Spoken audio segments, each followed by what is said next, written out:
Chapter 5. Huck's Father.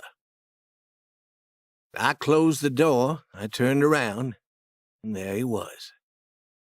I expected to be frightened of him now, but I wasn't. Pap was nearly 50 years old. His black hair was long and uncombed and dirty.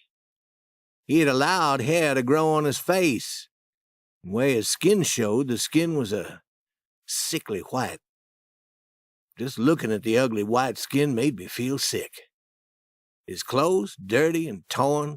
His feet showed through large holes in his shoes. His hat was on the floor, an old black hat with a large hole in it. I stood looking at him. He sat looking back at me.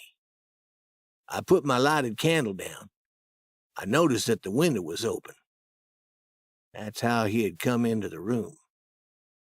Clean clothes, new shoes.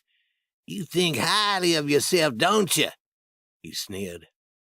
Maybe I do, and maybe I don't, I answered. Don't talk to me in that tone.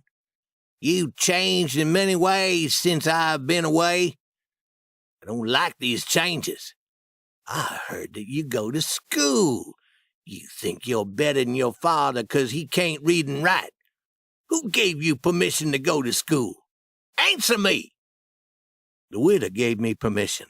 She told me to go to school. Widow? Who gave the widow permission to tell my son how to live? She's not part of your family. She has no authority to tell you anything. You stop going to school. I'm your father, and I don't want you to be better educated than I am. I don't want to find you at that school again. Your mother couldn't read and she couldn't write before she died. No members of your family could read or write before they died. And I don't want you to be better than the other family members. If I see you near the school again, I'll beat you. He sat there looking angry. I see that you're now living in a proper house and wearing fancy clothes. You have a good bed to sleep in while your father sleeps outside on the ground. People tell me that you're rich. People lie to you. Be careful what you say to me. I've been in this town for 2 days, and all the people tell me how rich you are. I heard about your money when I was far away down the river. That's why I'm here. I want your money. I want you to get it for me tomorrow. I don't have any money. You're telling a lie.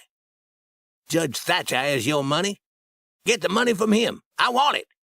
I don't have any money. Please believe me. Ask Judge Thatcher. He'll tell you that I have no money. I'll ask him tomorrow. I'll force him to give me your money. How much money do you have in your pocket? I have only $1, and I want to give it to you. I don't care why you want it. Give it to me now. Pap took the $1 and said that he was going into town to buy whiskey. Then he climbed out the open window and onto the porch roof. I heard him jump to the ground. The next day, Pap was drunk and went to Judge Thatcher's house. He tried to force the judge to give him my money, but the judge refused. Then Pap told Judge Thatcher that he would make the law force him. The judge and the widow went to court and tried to force the law to take me away from Pap and allow me to live with one of them. A new judge who did not know Pap had arrived at the court. The new judge said that the court must not separate a child from his father. So the widow and Judge Thatcher didn't succeed in their plan. Pap would have authority over me, though I continued to live with the widow.